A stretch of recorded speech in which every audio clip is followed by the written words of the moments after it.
What's up guys, today we're going to be going over the new Iron Banner sword, the Razor's Edge, which is a void vortex frame just like the Fallen Guillotine was, and this can come with some very unique roles, one being Chain Reaction, which is the second sword with it on it, but this one is Void, which will be very interesting for Void 3.0 builds and the way we can combo this with Volatile rounds. So in this video we're going to be going over what that looks like along with a cool build with a sword for DPS.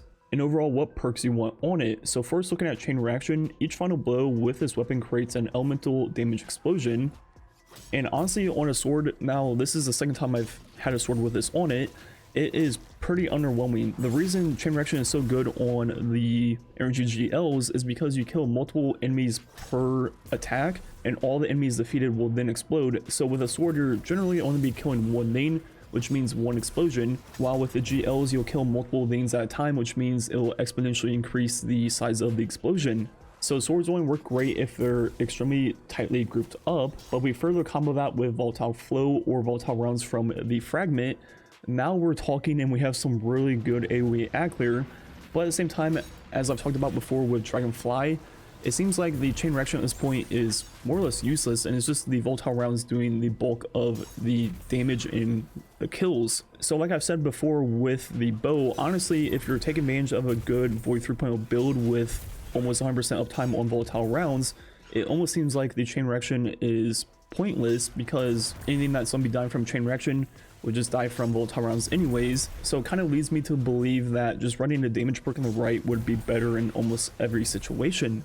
The one interesting thing I found about this sword is even without ammo, you can still proc the Chain Reaction on final blows with the hilt. It does not work with the Volatile rounds. That would have been pretty silly if both things worked with no ammo, but it's just a Chain Reaction, so you could take advantage of that still.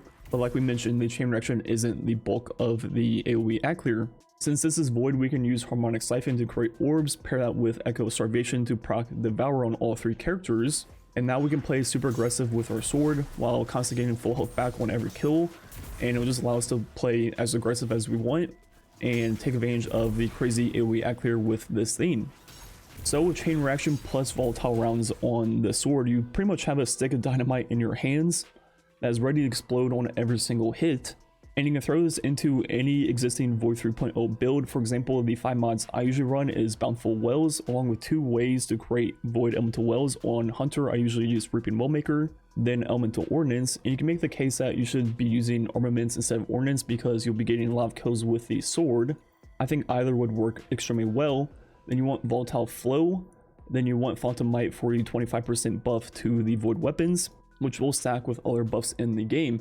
So with Chain Reaction, what perks do you want in the left? Well, I think the best is going to be Wellspring for ability builds. You're going to be getting huge chunks of your abilities back on every single final blow. Another one that could work really well is Unrelenting to further give you more health back, but if you're running Devour, that won't stack obviously because you're going to be getting full health anyways. So I think the better perk would be Tireless Blade to help with your total ammo count of the weapon by getting ammo back on every other final blow, which will allow you to take advantage of a combo for a longer amount of time. And now moving on to the DPS potential of the sword. Void weapons in general get a huge increase to their DPS with Volatile rounds, and swords are among the best to combo with. So if we look at the perks on this weapon, what DPS perks would you even want? Well, you can make the case that One for All plus Duelist Trance would result in the highest DPS, but you'd also have to hit multiple targets before the boss fight to proc One for All and get the Duelist Trance going. So I think something like Frenzy will be there all the time for every single boss, and pairing that with something like Relentless Strikes to help out with your total ammo count, I think would be the better overall, more consistent perk combo. And we look at that on Carl, it's for 24.6 thousand with Frenzy, and the heavy attack will hit for 15.4 thousand 6 times.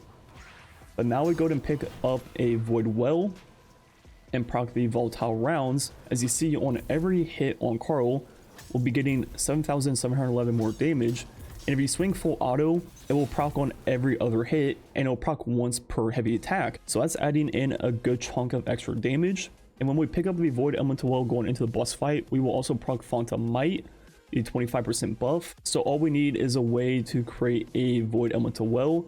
So depending on which character, this might change, but on Hunter, I think the best is Reaping Wellmaker. Other characters that might be Ordnance, and that will obviously proc the Phantom Might and the Volatile Flow.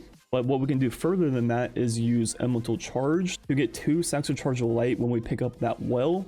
Then our final mod will be Lucent Blade, which will be a 35% increase to sword damage and will greatly increase the recharge rate of your heavy attack. And since we're playing Void, we can use the Echo of Undermining for the 15% debuff from our grenade. So now looking at that all on Carl, simply you just have to get a Void Well, throw your grenade at the boss, and you'll have that full combo of everything going on for at least 10 seconds. And that will make the damage of the sword really high for both the light attacks and the heavy attacks. And for the total combo DPS, we can't forget that the nade itself will be doing damage. Then you could also combo this even further with Wither Horde and stick the boss with a Wither Horde as you run in for the sword combo. So looking at the DPS of the Wither Horde, it's gonna last for almost 10 seconds and tick for 6.6 thousand. And for the full combo number I'm about to show, I will have this under the 15% debuff. I just didn't record it with that way there wouldn't be a bunch of numbers from the Vortex also. And the sword DPS combo looks the same as it's always been, 1 heavy attack for every 5 light attacks. And that takes 3.5 seconds, which means the full DPS combo with everything going on is 153,000 damage, which is quite a lot, up there with some of the highest things in the entire game. And you should be able to pull off that combo very realistically for every boss fight, because you just need to get 1 Void Elemental Well and pick it up along the way to the boss. And every buff and debuff will last for at least 10 seconds. So overall, the rolls I'd be going for on a sword is Wellspring plus Chain Reaction for pure Acclear. Then one with Frenzy plus a good perk on the left, either Duelist Trance, Relentless Strikes, or even Tireless for that full DPS combo. But honestly, a Chain Reaction or Frenzy sword would just be good in general, because the Chain Reaction isn't make or break for the Acclear, and the 15% buff from Frenzy isn't necessarily make or break for DPS. So as long as you get one of the 2 perks with a decent perk on the left, I think you're more or less good to go. And you can do this mod combo on all 3 characters, but on Hunter it works the best because with the Volatile round kills, you will also go Invis, which makes you like a stealth ninja. Whenever you pop out of the stealth, you have a stick of dynamite in your hands ready to explode, and then you have the full DPS combo for the boss fights. The one mod I would change for both Warlock and Titan is Reaping Wellmaker to Ordnance, because you have Devour, both characters will be getting their grenade very fast. You could also try Armaments as the way to create the Void Well. So yeah, this sword in this build is extremely good. I do think the Chain Reaction is underwhelming on sword still, so I don't think that is like the perk you want to get. Honestly, for myself, I think I'd rather just get a Frenzy roll and just have that 15% buff for both Acclear and the boss fights, because the Volatile rounds will do most of the group Acclear for you, and the Chain Reaction will be more or less pointless. And yeah, I think that is gonna be it for the video. Like usual, just a little bit of strike gameplay with this full combo going. Like usual, thanks for watching. Catch you guys next time.